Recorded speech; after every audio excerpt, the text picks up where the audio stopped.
Speaking of the grace of Our Lady, joining us right now is Gabriel Castillo with Gabi After Hours, or Gaby After Hours. I don't know, whatever Gabi, it is. Gabi. It's funny. Good morning to you, Mr. Castillo. Good morning. Thanks for having me in, bro. I love your new setup. Praise be to God. Praise be to God. We're working on it, so I think I like it so far. We're going to have a lot more to grow, so awesome. Praise be to God. Keep it up.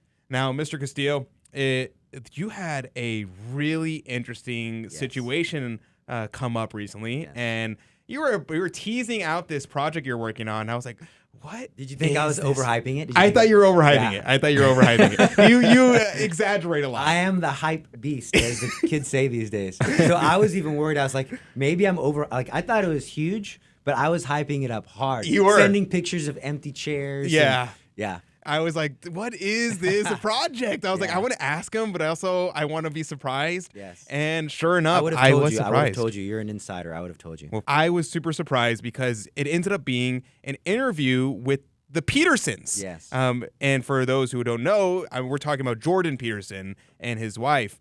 And I was really surprised by this because, I mean, I was surprised by it. They're pretty difficult huge. people to get a hold of. Very hard. So let's start from the beginning. Yeah. How on earth did you get connected with this project? It's 100% the Virgin Mary, and now I realize Saint Jose Maria Escriva. So at our church, we have 2 shrines, one to St. Maximilian Kolbe, one to St. Jose Maria. And I was working on a project to St. Maximilian Kolbe, and so I'd go to his relics every single day, like praying to him, give me guidance, etc. And every day, I would literally walk right past Jose Maria, wouldn't look at him, wouldn't glance at him. And he's been in our church. So Maximilian Kolbe's shrine is relatively new. Jose Maria has been there since I've been there. Long time. And I'm just like, totally ghosting him. Yeah, personally, never had a devotion to Jose Maria Escriva. Don't know much about him. Right. Only thing I know about him is he's the founder of Opus Dei. That's it. Every time, so one day, and every time after that, I walked past him, and I felt like he scolded me. It was like an interior voice. It wasn't like I saw a picture of him or he came alive or anything. But I walked past, and he's like, "You're very rude." I said, "Excuse me?" He says, "You walk past me every single day and don't even say hello." And I was like, "All right, I'm gonna go and sit in front of this guy's relics and his statue." And so I sat there, I did my mental prayer, I put myself in the presence of God. And the very first thing he did was rebuke me for my rudeness, rebuke me for having a lack of discipline, and tell me that I had to do a better job of protecting those that were given to me by God to take care of. So I was like, oh, this all checks out. Like, these are all things that would come up in an examination of conscience that I had not up until that point, and they were not on the forefront of my mind. So I was like, this dude is strong. And then at the very last thing he said was, when you finish your Maximilian Kolbe project, things are going to change for you on a different level, on a spiritual level.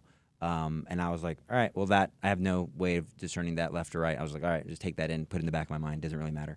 So I go to my office immediately after that, and my assistant, Claire, is like, Gabe, you're never going to believe this. And I said, what? She's like, I just got an email from a priest named Father Jose Maria. So I was at a Saint Jose Maria shrine.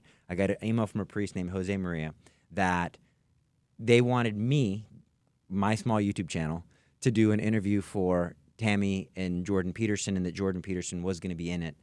I didn't know much about them. I knew that Jordan was very influential and is influential. He's the only Canadian that I know other than Trudeau. I don't know the name of his wife, so I think they're the most popular couple in Canada.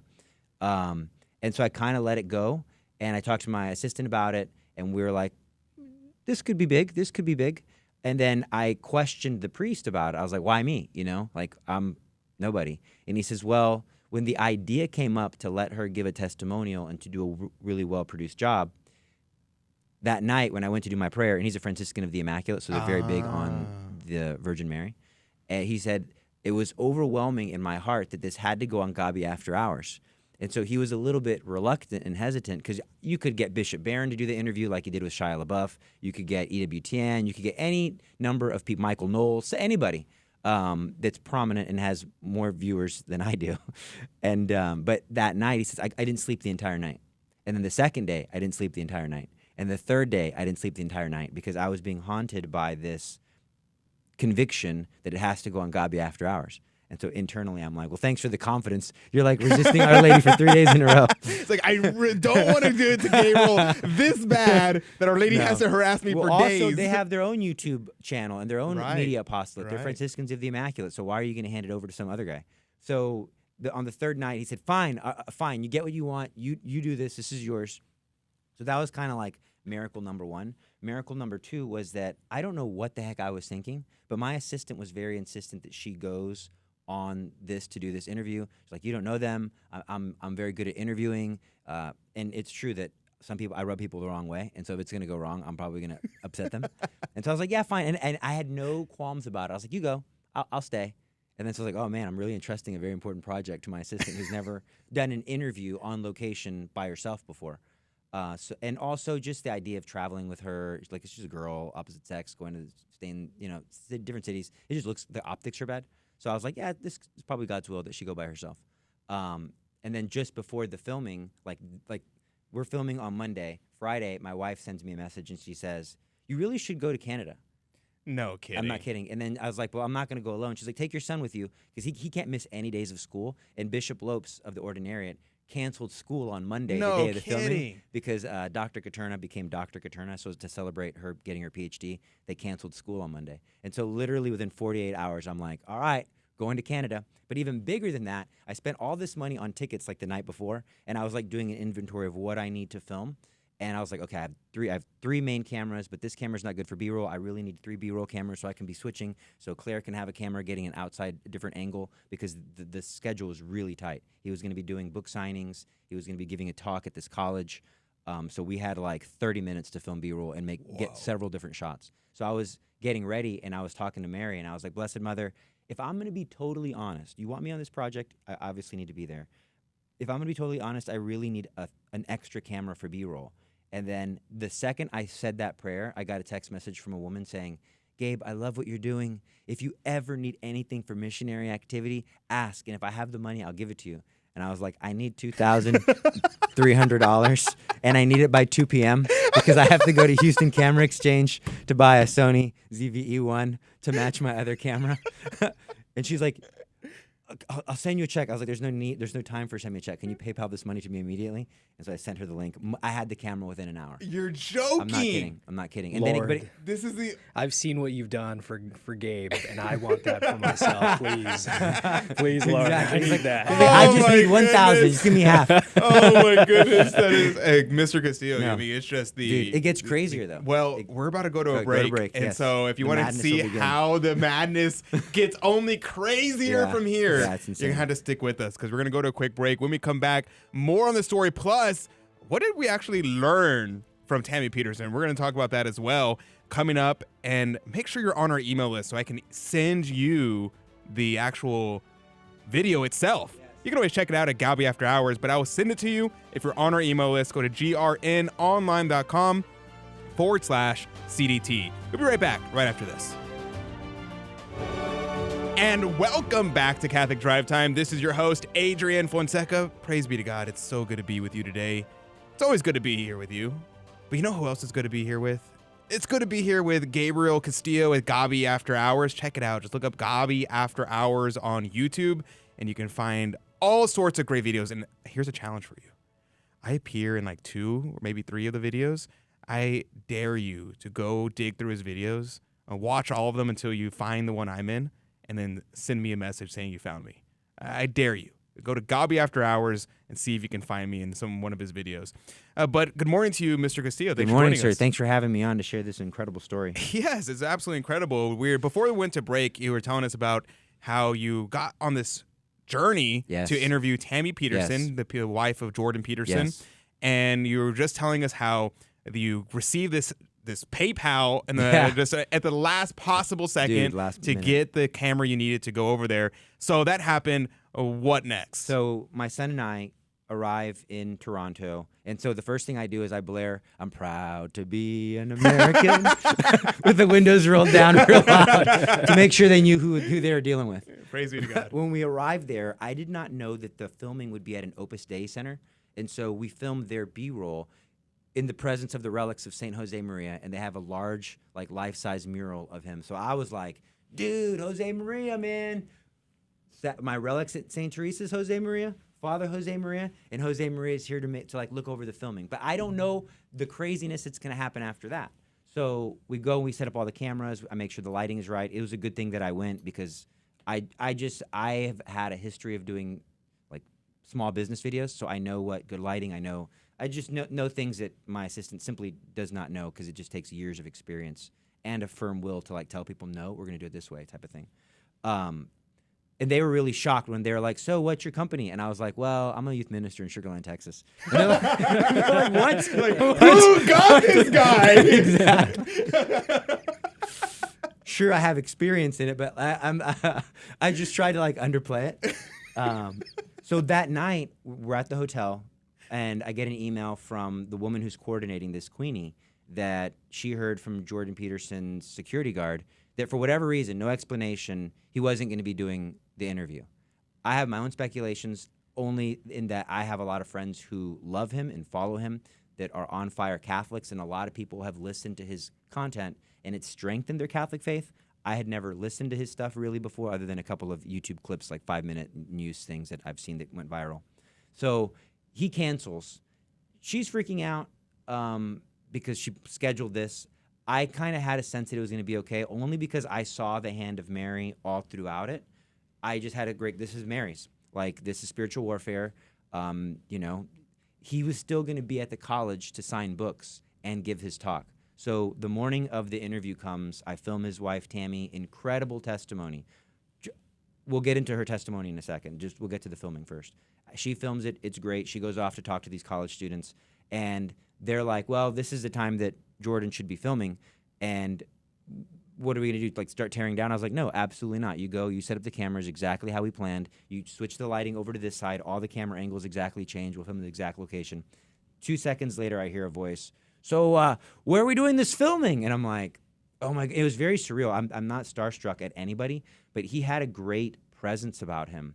And it really struck me how confident he was. Like, so not an arrogant confidence, but a confidence that was so deeply convicted about his own beliefs that he didn't care who was in the room. He didn't care what I thought. He didn't care. The Franciscans of the Immaculate were there because they were the ones who coordinated this with me. And he was like, what's with the robes, guys? Like, he didn't he wasn't like, Father, how are you? You know, like, and being respectful. And he was just like, and the thing, he just didn't care. So it was a miracle that he made it down because he wasn't planning on doing the filming. I wasn't there when it happened. My son was there. And from my understanding, he wasn't planning on doing it. He went down a wrong hallway or something. And my son and the lady who organized it, the lady just like was overcome with like a strength and was like, you're doing the filming. And he's like, I guess I'm doing the filming then. What are we talking about? So he sat down, we did the interview. He said a lot of Catholic things. A lot of people are like, oh, he's going to jump the Catholic ship at any moment. I don't know. I don't necessarily think so. I think he's got a lot of ideas that are independent of what Catholic thought are, that sure. aren't just like they're not surface level. Yeah, they're not surface level. They're deeply ingrained. So he said something very beautiful about the Blessed Mother that I did not include in the documentary, just because it was off topic. Because I'm following the story of Tammy Peterson, not his theological views. Mm-hmm. But we asked him, so what are your thoughts about praying to the Blessed Mother? Because you're not Catholic. And he said that in the Virgin Mary, you have the perfect woman. And so how does a man confront that? When a man falls in love with a woman, the real woman that he's falling in love with is the perfect woman in her, the Virgin Mary. That's Fulton Sheen. Yeah, so it's a beautiful thing. World's first love. But to take it in context, he goes on to say, and the more a woman surrenders herself to this divine feminine, there's things that are deeper that are not more like a consent of the will that I don't think he might. The grace of God could give him the grace of conversion instantaneously. No doubt grace is flowing into his life. And he's got very Catholic ideas, all based on truth. It's just not, I don't think it's as close as some people hope it is. Right. But he's deeply convicted, and I was really inspired after that to stop caring so much what other people think. Like he didn't care that this is a Catholic show. He knows that we don't believe divine feminine or whatever. It's not part of the storyline, so I just took it out. But he was very confident and very convicted of it. And he said, so when a woman prays to Mary, it makes her a better woman, and it makes, I see nothing wrong in praying to Mary. And in fact, I seen some things in it that are quite miraculous if you were to ask me. So he's like he doesn't care that he's offending Protestants. He doesn't care that he's offending Catholics. And I admired that, and that is the one thing that I took away from that, besides Tammy's miraculous story. So do you want to get into... Yeah, well, let's go through the miraculous story from Tammy really quickly, so we don't want to spend too much time, because I want people to actually watch the video itself. Yes. But so what happened with her? So she had a very terrible cancer that was very, very, very rare. They only find it once it's progressed, and there was no cure for it. They were hopeless. She had 10 months to live, which is the title on the thumbnail, 10 months to live. And so she was forced to confront her own mortality and to examine her life the way she had been living it. And this woman, Queenie, who is a numerary for Opus Dei, went to visit her at the hospital. They had kind of had some connection in the past, like at a book signing. They had known mutual people. So they're like, oh, let me get your contact, just with Tammy. And Jordan had researched Queenie the night before. So it was very providential from the beginning. So when Queenie introduced herself, he said, Queenie, I think I just read an article about yours about the importance of family life and da-da-da-da in Canada, because she was semi-involved in politics. So they just had exchanged emails because of that coincidence.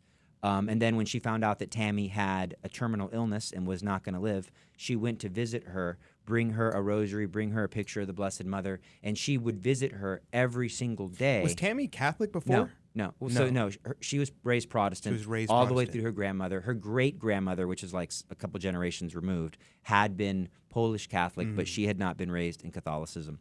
And so Queenie prayed the rosary with her, taught her how to pray the rosary, came every single day to pray with her, and basically shared the gospel like we are all called to do, which is an incredible witness on Queenie's part. But one of the things that began to happen is, as you know, when you pray the rosary, peace enters the soul, grace enters the soul. And on one occasion, she told her husband, I believe it was after, you get these inspirations when you pray the rosary, Our Lady speaks to you.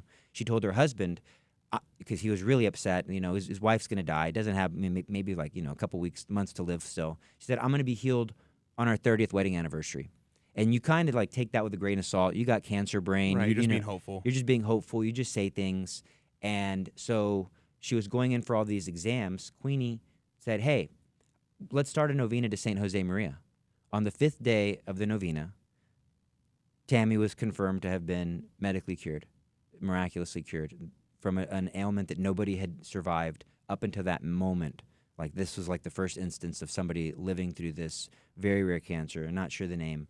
And so Jordan, when he's confronted with this information, is like, I don't know what to make of it. We had the best surgeons.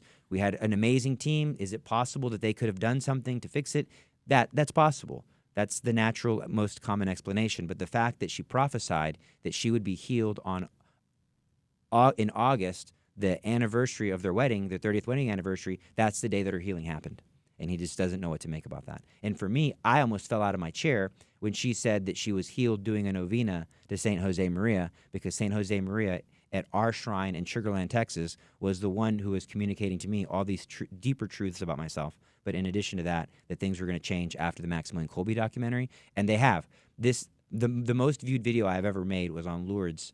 And I made it 6 years ago, and it has 1.6 million views. And Lourdes has been like a tent post in my spiritual life as one of the titles of Our Lady that I love the most. I am the Immaculate Conception. It's like the theological foundations of Maximilian Kolbe's theology. And then the very next video after that is about St. Jose Maria. And so in our shrine in St. Teresa's, where I do a lot of my praying, Maximilian Kolbe, then St. Jose Maria. Videos let out, Maximilian Kolbe, and then a video that I didn't know was going to be about St. Jose Maria and the miraculous cure of Tammy Peterson, which is gotten almost 2 million views in 6 days. Yeah, I checked it this morning, and it was already at 1.6. Yeah, and from the YouTube behind the scenes, you can see better accurate information. So it's more like 1.8 million already. Wow. So yeah, and we literally released this 7 days ago, and it's been shared by Scott Hahn, Bishop Barron, Tammy Peterson. Jordan sent a message, private message saying, "Great job, really incredible editing." Which I was like, Blessed Mother, you're the best. Not that I care what he thinks, but it's good to know that he felt that he was represented well. Mm-hmm. Like I didn't take him out of context. I didn't try to make him look more Catholic than he was. I showed his vulnerabilities, and like I highlighted his skepticism. Pretty good for a youth minister from Sugar Land.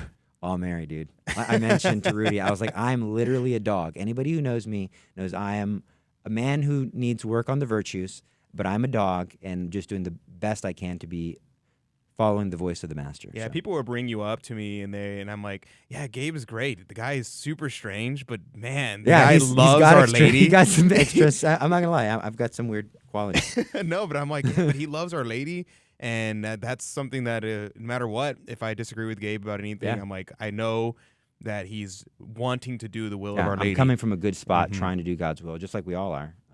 But yeah, I give all credit to praying the rosary faithfully, which brings docility and allows grace to flood in, and just having confidence in Mary. Because had we not set up for the interview we just were like, oh, he's not coming, he would have shown up to an empty studio, we wouldn't have filmed because he had a tight schedule. But like that act of faith, but recognizing the hand of Mary in all things, that there's nothing as a coincidence. And also the importance of mental prayer, which is, I've just been on a rant and a rave lately about really imagining, using your mind to visualize the saints, Jesus, Mary, talk to them and allow them to speak back to you so that you can be open to doing things that you might not ordinarily be open to doing. That's very Ignatian of you. I just discovered it within the past 3 months. Well, unfortunately, we're out of time. Maybe, Gabriel, you could stay for the after show. We'll talk more. Yeah, I can